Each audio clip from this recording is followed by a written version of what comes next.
I do have a PowerPoint presentation that I'd like to go over with you just briefly, just to give you an idea about the school district. But before I start that, let me just tell you a little bit about who I am, so you know who is sharing information with you this evening. I am Lori Romano. I am the mom of a first grader in Hernando County, and I am also the wife to a teacher that teaches in Pasco County. He cannot teach here by my contract. So we are a family of educators, and having those different hats and playing those different roles, if you will, the role of superintendent, the role of teacher, the role of mom, the role of parent, so on and so forth, really helps me to understand education from many, many vantage points. So I'm a Florida native, born and raised on the east coast of Florida. That's where my family is. And I love this state and grew up here and just have a real affinity for it in terms of going through public education myself and feel strongly about the services that we offer here in our community in terms of education, and how really we can work together as a community to come together as a team, as one, working together as a community and family, as I call it to our staff, and figure out through problem solving how to make our community into, and our school system into, an A-rated, what we call an A-rated school district of excellence. Because I added the excellence part to that, our team did, because I don't want to be held to just what the state says that we are going to be an A. I don't want that. I think we are above and beyond that, and we have the capability to be awesome and excellent. And I think we're well on our way to being able to do that and accomplishing that. So if you will, I just want to go through a few slides with you, and then I will open up the floor, and you can ask me anything that you would like to, and I will try to do my best to give you the answers that I can. So this is our school district's mission. We have a vision.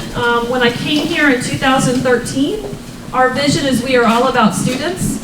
We have a strategic plan that's in place. It'll be in place until 2017. Next year, we will start the visioning process. I will begin in January. I will start to hold community conversations, so I hope that you all will come to those and provide input into what you envision our community's education system being like 1, 2, 3, 4, and 5 years down the road. This is our mission statement, and one of the things I feel strongly about in regard to this mission statement is that it involves collaboration. Collaboration is extremely important to me. Are you all getting feedback from the microphone? Are you okay? We cannot do the work that we do to support children and teachers and parents in isolation. We have to work together. This mission statement was actually in place when I came in 2013. This is our amazing school board. We have a school board member in the room, Mr. Foreman, and I hope I'm not missing anybody else. I kind of scanned the room a little bit. Mr. Foreman is back there. He is our vice chair this year.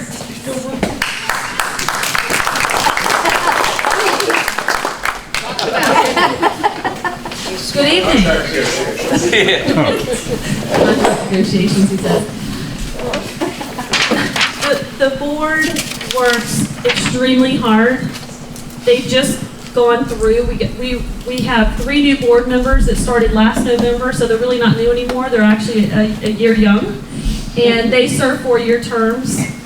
They really are an amazing board. They've had some very, very difficult challenges to face. Our budget, the half-cent sales tax campaign that we went through, loss of revenue, years worth of loss of revenue. So they've made some really hard decisions, and they've worked collaboratively to be able to do that. And they meet twice a month typically. They have a board workshop that's at 2 o'clock and a 7 p.m. meeting on Tuesdays, and we would welcome you to be able to come and be a part of those. This just gives you a little bit of information about our staff. I think the last time when I spoke to you, it was 2 years ago. We had 3,300 employees, so you can see that our number of employees is down a little bit. We had to make some hard decisions in our district because of our budget crisis that we've been in since the recession. We lost 200 teaching positions this past year. No one lost their job. No teacher lost their job this year. We lost 200 positions though. So when you talk about people resigning or retirements, that's a substantial number of people in our district when we talk about 60 or 1,600 instructional staff members. I think it's pretty awesome that we've got 12 nationally board certified teachers. We're working in partnership with our teachers union right now to be able to increase that number. That's a very lengthy, expensive process, but it's a very, very good, high-quality process. And if we can get more teachers to become nationally board certified and then pay them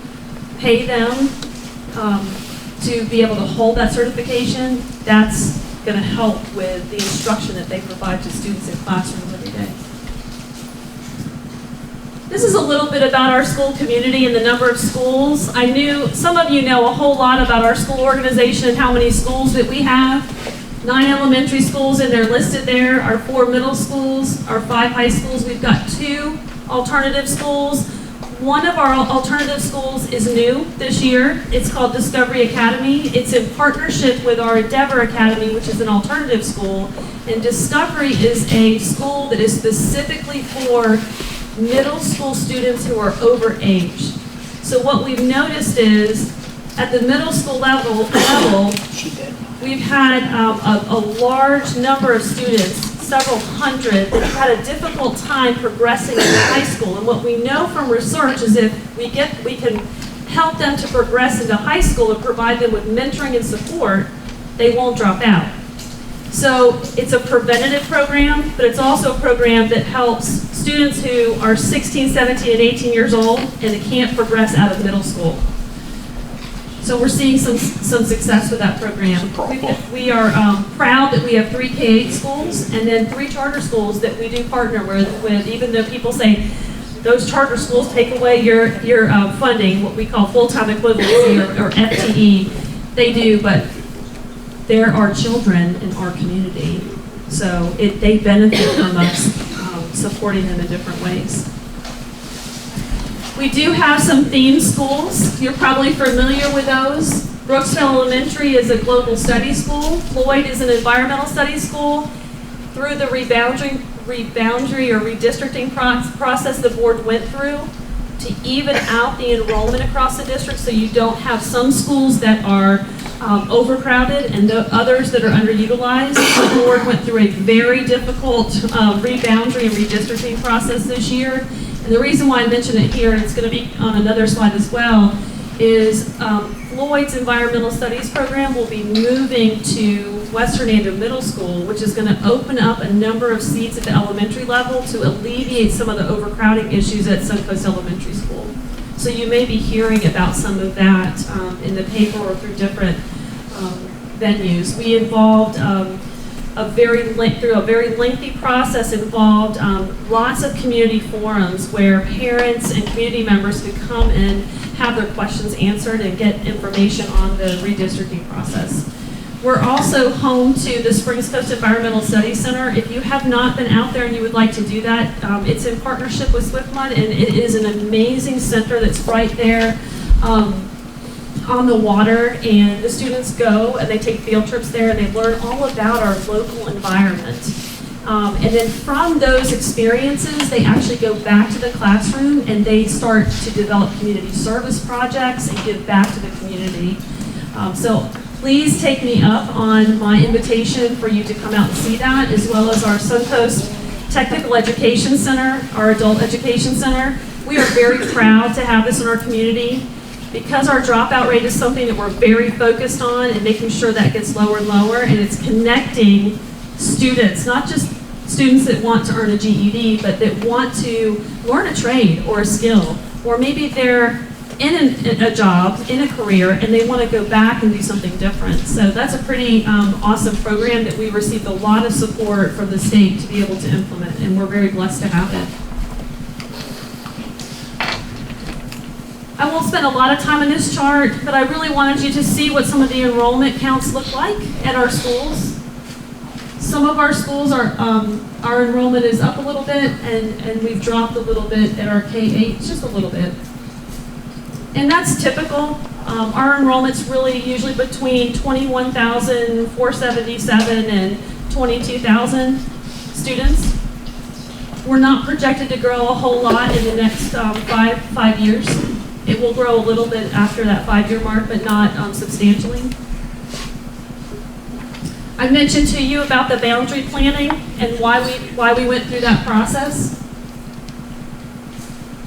Is there anybody in the room that doesn't know about our house and sales tax? I know. We're very, very blessed and want to just thank the community for supporting the school system. It's going to provide $8.5 million per year for the next 10 years to be able to fix our schools that we have deferred maintenance on for years because we have not been able to afford it. So thank you, community. In addition to that, just let me say real quick, we do have a Citizens Oversight Committee that we feel strongly about implementing as a part of that. Mumples. We will be asking for people to apply to be a part of that, so you will see an application that's going to come out. If you have an interest in doing that, the purpose of that committee is to have an independent committee that can provide oversight to make sure that we're doing what we said we would do to our constituents, because we're here to serve. These are just some of the things that we're pretty proud of that are happening in the school district right now.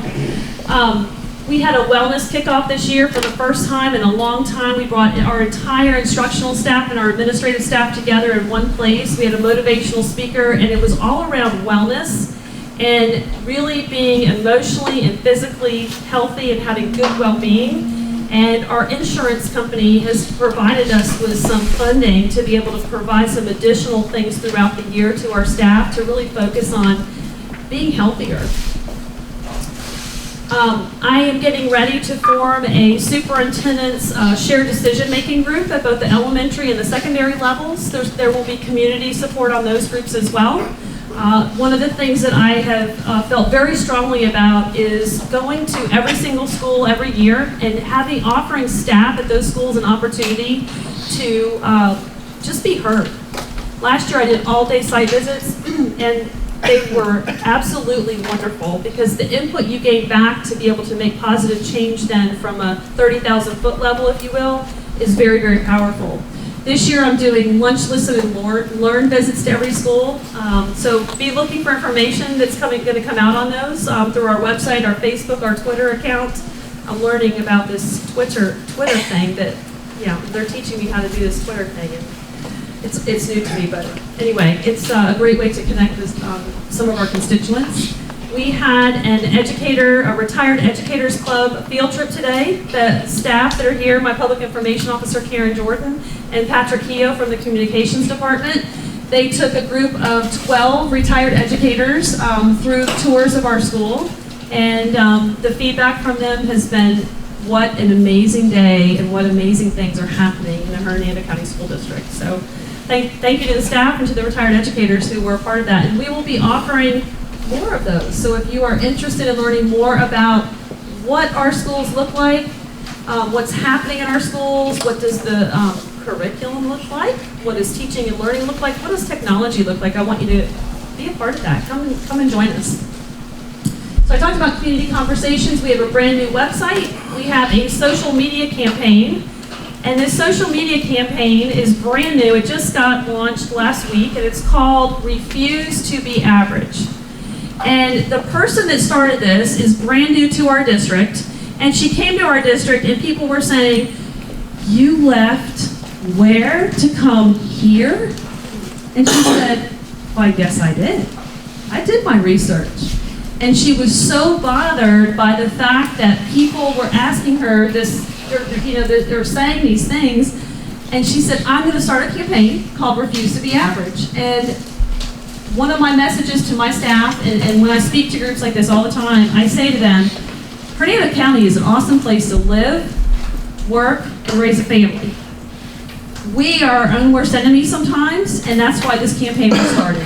We have students, administrators, anybody who wants to talk about refusing to be average, because we have everything here that we need to be that A-rated school district of excellence that I talked about earlier. So I hope you will join me in refusing to be average and join our school district. We are very, very proud of that campaign, and wait till you see the video clip. It's posted on our website and our Facebook page, and listen to the students and how they define average and refusing to be average. Pretty amazing.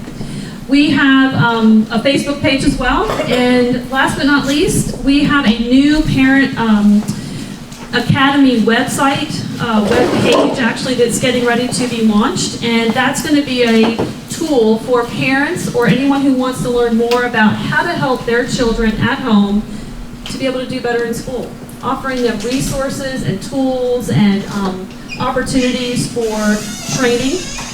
So I hope that if you are a parent or you know of any parents that will enjoy receiving that information, I hope you will point them to that. That Parent Academy was a concept that I learned about from an implementation in the Miami-Dade school system, and it was implemented many years ago. And I kept saying, I want something for parents. I am a parent, I'm also an educator, but I have questions and I need information. And so we're here to provide a service of support. And the Parent Academy really has three purposes. The first purpose is to help parents, like I said, to receive information that they need to be able to provide better support to their children. It's also a place for them to connect to their own education if they want to better themselves on the job or earn another industry certification.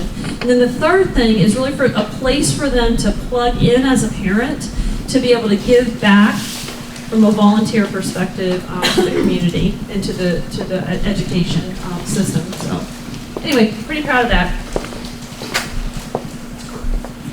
This summer, we held a Superintendent's Leadership Academy. We are structuring our district around two things. The foundation is on principles, and they're the principles of the 7 Habits of Highly Effective People and Organizations, Stephen Covey's work, and many of you are probably familiar with his work.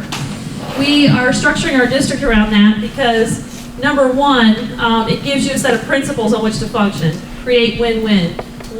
Seek to understand before you're heard. And what's very interesting is we actually in Hernando County, a lot of people don't know this, but Fox Chapel Middle School is what they call a Leader in Me school, and they implement the 7 habits across the entire school. And so you have students, they have a lighthouse team, a leadership team of students that will come and train groups.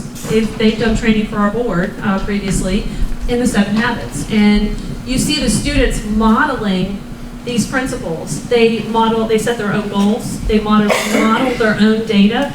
So pretty neat to see the 7 habits implemented from a student perspective. And now we are trying to implement across the district so we're all functioning and moving forward on the same set of principles. We're also, the structure in which all this happens in groups is through a shared decision-making process called Organizing to Lead. And everybody is a leader within the organization. If you're a student, teacher, parent, board member, community, we're all leaders and we're all invested and have something to contribute. So this is my leadership team. This includes principals and executive leaders. And every summer that I've been here, we've been providing them with a leadership academy where they can grow and learn and plan for the upcoming year and really work together as a team. So I mentioned the wellness kickoff. Every day in our district we do a countdown. We only have 180 days with students every year. That's not a very long period of time in a student's life. Our theme for this year is the future is so bright we have to wear shades. And we really believe that. We believe that this school system is a great place to be and the future is bright here. And so every day the staff receive a Bright Futures message. It's a quote related to the 7 habits, and it's focused around instruction and providing really good instructional best practices to instructional staff. And so they can see every day, our public information officer puts it out. She calls it a UV index because it's related to the sun, just to be playful. But I think today's day 127, yes. So we're on the countdown. And we're growing as a family.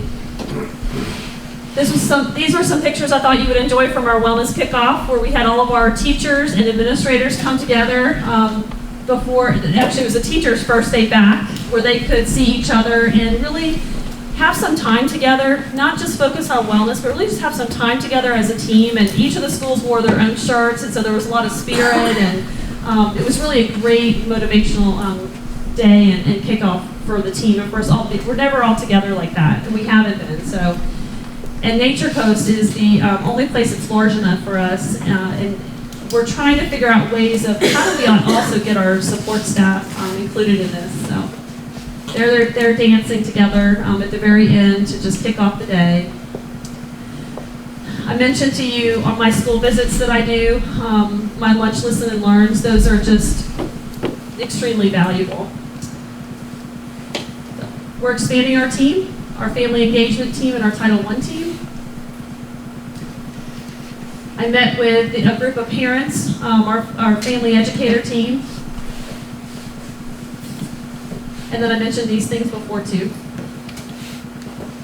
So this is our Believe in Hernando, and this is our what we talk about in terms of public relations and making connections and being a part of the community and how do we connect. And so these are some of the ways that I mentioned to you. This was the Refuse to be Average campaign that I mentioned earlier, and this is what it looks like on Facebook. And I think that I'll stop there. I don't want to be lengthy anymore. I think I've eaten up most of my time, and I'll kind of open the floor for any questions you might have.